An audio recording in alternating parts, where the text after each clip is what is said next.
Assalamualaikum warahmatullahi wabarakatuh. Pada pertemuan kali ini kita masih membahas tentang materi desain dan kemasan produk. Di pertemuan selanjutnya kita sudah mempelajari khususnya untuk materi kemasan produk. Hari ini atau pertemuan kali ini kita lanjutkan untuk kemasan produk, yaitu tentang materi jenis-jenis kemasan produk. Di sini ada beberapa kriteria untuk mengklasifikasikan atau mengkelompokkan jenis-jenis kemasan produk itu. Nah, jadi di sini jenis kemasan produk yang pertama dibedakan berdasarkan struktur isi. Di sini kemasan produk ini dibagi menjadi 3 jenis, yaitu yang pertama adalah kemasan primer, kemudian yang kedua kemasan sekunder, dan yang ketiga adalah kemasan tersier. Kalaupun ada setelah tersier itu juga kita masukkan saja di tersier saja. Kemudian untuk kita bahas satu persatu, mulai dari yang pertama itu adalah kemasan primer. Kemasan primer itu adalah bahan kemasan yang langsung mewadahi bahan pangan. Jadi di sini kalau kalian kemarin sudah tahu apa itu kemasan, kemudian di sini fungsi kemasan, maka di sini kalau kalian lihat kemasan itu salah satunya kan untuk membungkus atau melindungi produk, dan produk itu macam-macam bentuknya. Di sini kalau misalkan kemasan primer itu kemasan itu langsung mewadahi bahan pangan. Contoh plastik susu, botol minuman dan sebagainya. Kalian misalkan tahu susu bubuk itu. Untuk susu bubuk itu kan bagian pembungkusnya itu biasanya terbuat dari plastik atau mungkin terbuat dari aluminium foil seperti itu. Nah, itu kan langsung bersentuhan dengan produknya, dengan bubuk susu. Maka itu namanya adalah kemasan primer. Begitu juga misalkan botol minuman, entah itu terbuat dari plastik atau terbuat dari bahan yang lain, kalau dia langsung mewadahi atau langsung bersentuhan dengan produknya, maka di sini itu disebut dengan kemasan primer. Kemudian yang selanjutnya adalah kemasan sekunder, yakni kemasan yang fungsi utamanya melindungi kelompok kemasan lainnya, atau dalam hal ini itu melindungi kemasan primer itu yang khusus. Seperti misalkan kotak karton untuk mewadahi plastik susu. Tadi sudah saya jelaskan, misalkan kemasan primer itu contohnya plastik susu atau mungkin wadah susu yang terbuat dari aluminium foil. Terus kemudian wadah tersebut itu kan dimasukkan ke dalam kartonnya, biasanya berbentuk balok seperti itu. Misalkan katakanlah saya sebut merek ya, misalkan Denko. Denko itu kan yang warnanya kuning, itu yang gambarnya anak kecil atau mungkin ada binatang sapi, terus kemudian ada susu yang dituangkan seperti itu, kan biasanya cenderung dominan warna kuning. Itu terbuat dari kertas, karton, itu namanya kemasan sekunder. Dia itu melindungi plastik yang membungkus susu tadi. Nah, jadi itu tidak langsung bersentuhan dengan produknya. Nah, itu namanya kemasan sekunder. Kemudian yang selanjutnya itu ada kemasan tersier, yakni kemasan yang diperlukan untuk menyimpan, untuk pengiriman atau untuk identifikasi. Terus kemudian kemasan tersier ini umumnya digunakan sebagai pelindung selama pengangkutan. Jadi di sini itu biasanya produk itu kan didistribusikan atau dikirim ke berbagai wilayah. Maka di sini itu kan membutuhkan pelindung. Maka di situ namanya adalah kemasan tersier. Misalkan tadi contoh saya lanjutkan yang primer dan sekunder tadi. Kertas karton bungkus sekunder, kemasan sekunder yang Denko tadi yang warna kuning, itu kan dimasukkan lagi ke kertas karton besar, dus karton besar, biasanya warna coklat atau apa. Nah, itu di dalam dus besar tadi itu terdiri dari banyak karton kemasan yang berwarna kuning tadi. Nah, di sini kan melindungi selama pengiriman, selama pendistribusian dan sebagainya, selama penyimpanan. Nah, itu namanya disebut dengan kemasan tersier. Jadi di sini fungsinya itu melindungi mungkin selama pengangkutan atau selama penyimpanan. Di sini saya berikan contoh gambarnya. Di sini ada produk kosmetik yaitu lip cream dari Wardah.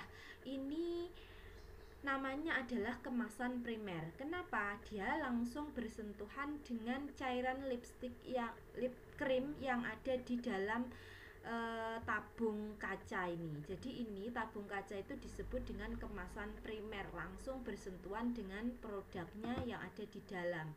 Terus kemudian tabung ini dimasukkan ke dalam bungkus ini, kemasan ini.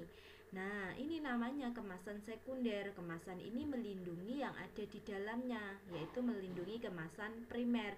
Dia biasanya bentuknya itu dibuat juga menarik. Nah, yang istilahnya memberikan informasi seputar dengan produk yang ada di dalamnya. Terus kemudian ini kemasan sekunder itu kan kalau dikirim seperti ini rawan, maka dia dimasukkan ke dalam dos besar seperti ini. Nah, ini namanya kemasan tersier. Jadi dia akan melindungi kemasan sekunder di dalamnya. Biasanya pada kemasan tersier itu istilahnya bisa menampung banyak kemasan sekunder. Itu contohnya. Banyak sekali contoh yang lain, silahkan bisa mencari sendiri. Saya yakin dari contoh saya ini kalian bisa memahami perbedaan kemasan primer, kemasan sekunder, dan juga kemasan tersier. Kemudian selanjutnya jenis kemasan produk berdasarkan frekuensi pemakaiannya. Kemasan dibagi menjadi 3, yaitu yang pertama adalah kemasan sekali pakai atau disposable. Yang kedua adalah kemasan yang dapat dipakai berulang-ulang atau berulang kali. Di sini disebut multi trip. Dan yang ketiga adalah kemasan yang tidak dibuang, yaitu disebut dengan semi disposable. Nah, kita bahas satu persatu apa pengertian dari ketiga tersebut. Yang pertama adalah kemasan sekali pakai. Dari judulnya ini berarti hanya bisa digunakan satu kali saja, yakni kemasan yang langsung dibuang setelah satu kali pakai. Contohnya adalah bungkus permen. Kalau kalian atau memakan permen itu bungkusnya yang kecil-kecil itu, maka ketika kalian sudah ambil isinya pasti kalian akan langsung membuangnya. Kalian tidak menggunakan untuk keperluan yang lain. Nah, ini namanya adalah kemasan sekali pakai. Begitu juga dengan bungkus daun. Misalkan kalian membungkus produk makanan misalkan dengan daun, maka setelah kalian ambil makanannya, daun itu akan dibuang. Kemudian yang nomor 2, kemasan yang dapat dipakai berulang kali atau multi trip, yakni kemasan yang tidak dibuang oleh konsumen akan tetapi dikembalikan lagi pada agen penjual untuk kemudian dimanfaatkan ulang oleh pabrik. Jadi dia bisa digunakan kembali untuk mewadahi produk yang sama. Contohnya galon, botol kecap. Kalian tahu ketika kalian membeli galon itu nanti ketika kalian mau istilahnya sudah habis, terus kalian mau mengisi, maka di sini kan diisi ulang. Galon yang lama itu kan kalian tukarkan dengan galon baru yang sudah berisi air. Nah, itu galon itu kan bisa dipakai berulang kali. Nah, dengan mewadahi produk yang sama. Begitu juga dengan botol kecap, biasanya yang botol kaca atau mungkin botol minuman seperti Sprite, Fanta, Coca-Cola itu kan bisa dikembalikan ke toko atau ke pabrik untuk digunakan isi ulang, untuk digunakan mewadahi produk yang sejenis. Nah, itu namanya kemasan multi trip. Kemudian yang terakhir ada kemasan yang tidak dibuang atau semi disposable, yakni kemasan ini biasanya digunakan untuk kepentingan lain di rumah konsumen setelah dipakai. Jadi di sini itu tidak dikembalikan, meskipun dia masih bisa digunakan. Dalam hal ini tidak dikembalikan seperti yang multi trip yang digunakan untuk mewadahi produk yang sama, tetapi kalau yang semi disposable itu tetap gunakan, tapi biasanya digunakan untuk mewadahi produk yang berbeda, jadi hanya dimanfaatkan. Contoh kaleng biskuit, kaleng susu. Biasanya kalau kalian menjumpai kaleng biskuit atau kaleng susu yang sudah tidak terpakai, maka di sini oleh konsumen atau oleh orang yang menggunakan itu dimanfaatkan untuk mewadahi barang yang lain. Contoh, misalkan kaleng biskuit itu habis biskuitnya, maka digunakan untuk mewadahi rengginang mungkin, kacang mungkin, dan sebagainya. Jadi itu hal yang biasa. Atau kaleng susu untuk mewadahi gula, kopi, dan sebagainya. Itu berarti kemasan yang semi disposable. Dia itu kalau sudah habis di dalamnya maka digunakan untuk kepentingan yang lain, tidak dibuang. Nah, itu contoh jenis kemasan berdasarkan frekuensi pemakaiannya. Di sini saya berikan gambarnya. Jadi ini adalah kemasan sekali pakai atau disposable. Contohnya tadi adalah bungkus permen. Bungkus ini kalau permennya sudah dimakan, maka dia dibuang. Itu sekali pakai, tidak digunakan untuk kepentingan yang lain. Kemudian yang kedua adalah kemasan yang dapat dipakai berulang kali. Tadi ini botol ini biasanya dikembalikan ke pabrik atau ke agennya untuk diisi kembali di pabrik dengan produk yang sama atau produk yang sejenis. Kemudian kalau yang terakhir yang tidak dibuang semi disposable, contohnya misalkan di sini kaleng biskuit isinya habis, maka digunakan untuk keperluan yang lain, misalkan memanfaatkan kaleng itu menjadi wadah jajanan yang lain. Itu contohnya. Kemudian selanjutnya adalah jenis kemasan produk berdasarkan tingkat kesiapan pakai. Maksudnya seperti apa? Di sini dibagi menjadi dua, yaitu yang pertama adalah kemasan siap pakai dan yang kedua adalah kemasan siap dirakit.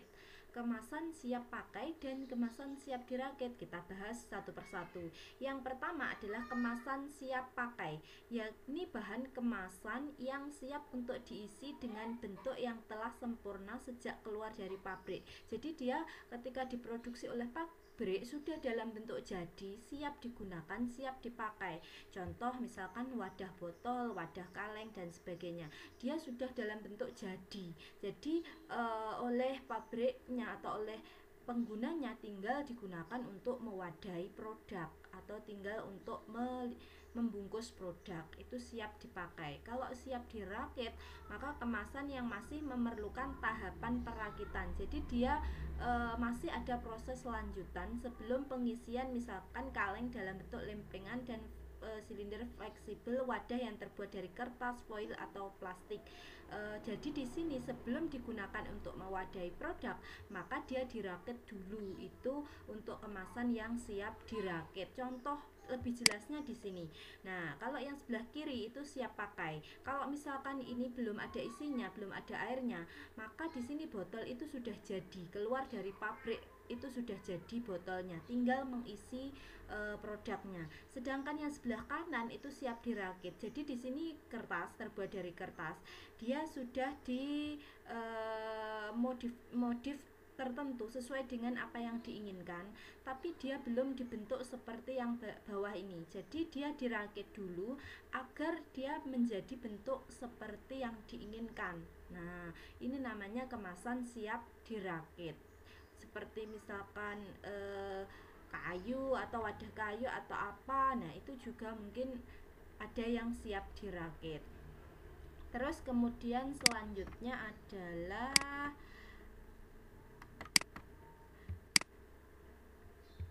di sini bahan kemasan. Kita mempelajari yang terakhir itu bahan kemasan. Kemasan itu kalau kalian perhatikan bahannya itu terbuat dari bahan yang bermacam-macam. Ada beberapa yang sering kita jumpai. Di sini menurut Syarif dan Irawati membagi kemasan menjadi beberapa golongan berdasarkan bahannya. Yang pertama itu adalah kaca, kemudian ada metal atau logam, kemudian ada kertas dan juga ada plastik.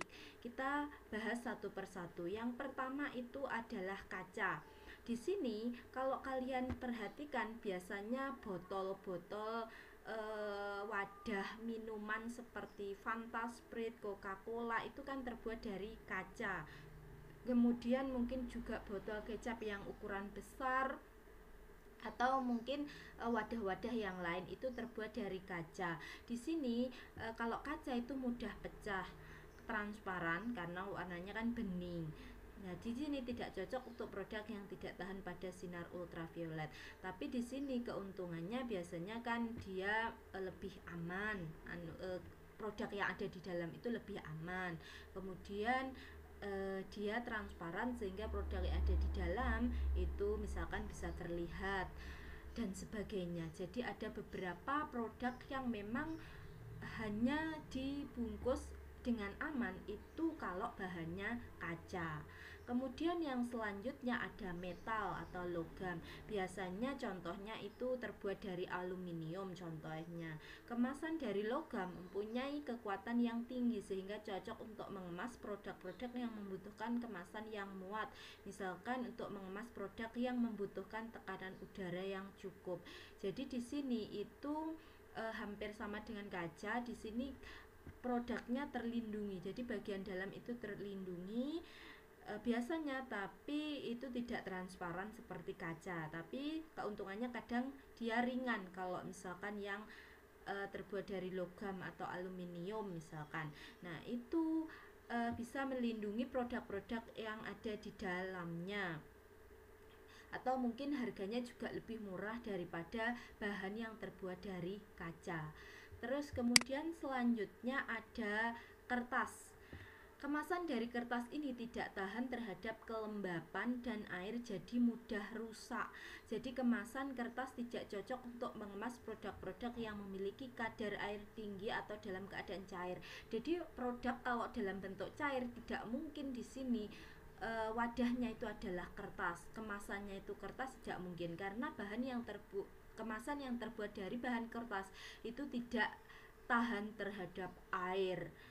Biasanya digunakan untuk kemasan-kemasan yang lain, contoh seperti yang tadi misalkan dos atau apa. Nah itu membungkus sekiranya dia benda padat seperti itu. Kemudian kalau misalkan yang terakhir, yang plastik, kemasan ini dapat berbentuk film, kantung, wadah, dan bentuk lainnya seperti botol kaleng, stoples, dan kotak. Penggunaan plastik sebagai kemasan semakin luas karena ongkos produksinya relatif murah, mudah dibentuk dan dimodifikasi. Mungkin yang paling banyak kalau produk-produk sederhana itu banyak dikemas dengan plastik dalam berbagai macam bentuk. Misalkan kalau bentuk botol juga ada, misalkan kecap itu yang ukuran sedang atau kecil itu biasanya dibungkus dengan botol plastik. Atau mungkin produk-produk yang lain dalam bentuk kemasan yang berbeda, bukan botol. Misalkan sabun cuci misalkan, atau makanan, snack, dan sebagainya. Itu banyak yang dibungkus dalam wadah yang terbuat dari plastik. Nah ini yang paling banyak digunakan, mungkin karena juga biayanya murah, terus kemudian penggunaannya juga fleksibel, kemudian lebih mudah produksinya, mungkin seperti itu. Tapi semua itu juga tergantung dari produk yang akan dipasarkan atau produk yang dihasilkan. Nah dari produk yang dihasilkan itu maka bisa disesuaikan kemasan yang akan mewadahi itu terbuat dari bahan apa. Contoh di sini saya sudah menampilkan beberapa gambar. Jadi misalkan yang ini itu terbuat dari plastik. Ini semuanya terbuat dari plastik. Kalau botol ini terbuat dari kaca mungkin. Kalau yang kecil kadang seperti ini. Nah, ini terbuat atau seperti ini dia terbuat dari plastik. Dan juga yang lain misalkan yang ini kayak bungkus kaleng biskuit itu terbuat dari logam atau metal. Kalau misalkan contoh yang lain mungkin terbuat dari kertas. Nah itu semua adalah misalkan yang kayak ini. Nah ini sepertinya kayak kertas. Jadi beberapa contoh kemasan itu terbuat dari bahan yang berbeda-beda, tergantung dari produk yang dihasilkan. Maka tujuan dari kemasan kan melindungi produk yang ada di dalamnya. Jadi disesuaikan dengan produk yang dihasilkan itu seperti apa. Nah itu adalah beberapa jenis kemasan produk berdasarkan tadi adalah yang pertama itu struktur isi, kemudian yang kedua adalah frekuensi pemakaian, dan yang ketiga itu ada berdasarkan tingkat kesiapan pakai. Kemudian dari situ kita bisa juga membahas bahan-bahan kemasan. Jadi itu mungkin kalian bisa mempelajari dari apa yang sampaikan pada pertemuan kali ini. Semoga apa yang saya sampaikan itu bisa menambah wawasan kalian, bermanfaat untuk kalian, dan kalian bisa mencari materi-materi yang lain sehubungan dengan materi ini dari berbagai sumber. Terima kasih untuk hari ini, sekian dari saya, atau terima kasih untuk pertemuan kali ini. Saya akhiri, wassalamualaikum warahmatullahi wabarakatuh.